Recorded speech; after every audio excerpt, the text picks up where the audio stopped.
ওই প্রশ্নে আবার আসি যে ডিসেম্বরের নির্বাচনে বিএনপির যে অবস্থান এবং গত কয়েকদিনে আমরা এটা আরও মানে শক্ত হতে দেখলাম, একদম লিখিতভাবে আপনারা জানিয়ে আসলেন, কিন্তু সরকারের অবস্থান তো একই। তার মানে বিএনপিকে সরকার পাত্তা দিচ্ছে না, একটি নতুন দলকে বা অন্য কোনো মহলকে তারা পাত্তা দিচ্ছে। এই অবস্থা বিএনপি বারবার শুধু হেরে যাচ্ছে, পিছনে পড়ে যাচ্ছে, দুর্বলতা দেখাচ্ছে, এরকমটা অনেকে বলেন। দেখেন, এটা মনে হয় আওয়ামী লীগও কিন্তু এরকম টর্চার করতো বিএনপির সাথে। তাতে আপনারাও একসময় হতাশ হয়ে বলতেন, আমাদেরকে অনেক কথা বলতেন, আবার নিজেরাও হতাশ হয়ে বিএনপি যে কী করছে, বিএনপি এই যে হারায় গেল, ঠকে গেল, এই যে বিএনপির অস্তিত্ব বিলীন করে দিবে, এই করবে ওই করবে। দিন শেষে কি দেখা গেছে, বিএনপি 2006-এ যতটা জনপ্রিয়তা ছিল 2024-এ এসে কিন্তু তার চেয়ে কমে নাই, বরং বেড়েছে। একটা শ্রেণী চলে গেছে পৃথিবী ছেড়ে, আবার সেই জায়গা ফিল আপ হয়েছে, জনপ্রিয়তা কমে নাই। আমরা এই জায়গাটাই মনে করি যে বিএনপি যে কাজগুলো করছে, বিএনপি সর্বোচ্চ একটা মানে এরকম একটা উদারনৈতিক দল, মধ্যপন্থা একটা উদারনৈতিক দল, সবাই বিএনপিকে নিয়ে কথা বলতে পারে, আর্গুমেন্ট করতে পারে। বিএনপিকে 5টা কথা বলার পরেও বিএনপির নেতা তারেক রহমানের সাহেবের সঙ্গে যখন কথা বলেন, উনি কিন্তু একবারও বুঝতে দেন নাই যে কতক্ষণ আগে তাকে গালাগালি করেছে। সো এই জায়গায় বিএনপির আমি মনে করি যে বিএনপি গণতন্ত্রের জন্য লড়াই করছে। তো সেই গণতন্ত্র যখন নাই, তখন এই লড়াইটা যেমন হবে, গণতন্ত্র তো আমাকে একা নিয়ে না, আমাকে, আপনাকে, মাসুদ ভাইকে, 3 জনকে নিয়েই।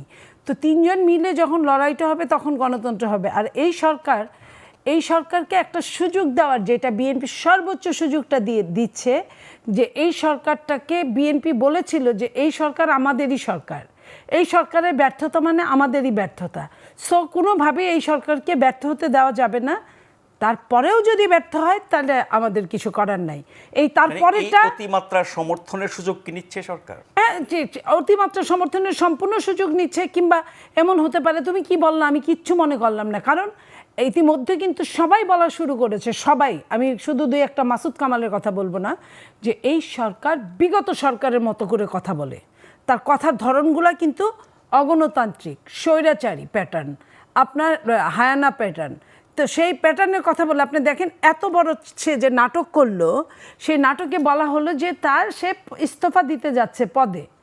কিন্তু যদি সত্যিকার অর্থেই তার মন মানসিকতা ওই আস্থা থাকতো, কোনো ভয় থাকতো, কোনো ইজ্জত সম্মানের ভয়টা, যেটা যে মানুষ যত সম্মানিত সে তত ভয় পায়, ওই ইজ্জত সম্মানটা, যদি ওই ভয়টা থাকতো, তাহলে অন্তত পক্ষে গতকাল এবং আজকের কথা বলা, তার প্রেস সচিব বা তার লোকজন যেভাবে কথা বলছে, ওই জায়গা থেকে তারা এক চুল সরে আসে নাই।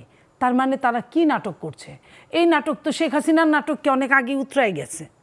আপনার ওই যে আইল্যান্ডের রাস্তায় রাস্তায় রুজভেল্টের একটা লেখা দেখা যায়, শুধু ভয়কেই ভয় পাওয়া উচিত যা তোমাকে পঙ্গু করতে পারে। ঠিক ওইভাবে যদি আমি কথা বলি ডক্টর ইউনূসকে, যে শুধু নির্বাচনকেই ভয় করা উচিত যা তোমাকে পঙ্গু করতে পারে। উনি নির্বাচনের নাম শুনলেই কেন জানি উনি ভয় পাচ্ছে। উনি বলছে উনার পুলিশ রেডি নাই, উনার কি রেডি নাই, উনি এই মুহূর্তে ঐতিহাসিকভাবে নির্বাচন দিতে পারবে না। এখানে ঐতিহাসিক নির্বাচন দেওয়ার কি কাজ বাড়ছে? উনি আমার ভোটটা আমি দিব, যাকে খুশি তাকে দিব, সেরা নির্বাচনটাই তো হবে। কারণ এইখানে কেউ কারো নির্বাচনে আমি যদি ঠিক থাকি, কেউ কারো ভোট নিয়ে ছিনিমিনি খেলবে না। বিএনপি তো এমনি, বিএনপি জানে যে বিএনপিকে জনগণ ভোট দিবে। বিএনপি তো কারো ভোটের বাক্স নিয়ে দৌড় দেওয়ার কথা না। তাহলে বিএনপি যদি ভোটের বাক্স নিয়ে দৌড় না দেয়, বাম সংগঠনগুলো কি সে ভোটের বাক্স নিয়ে দৌড় দিবে?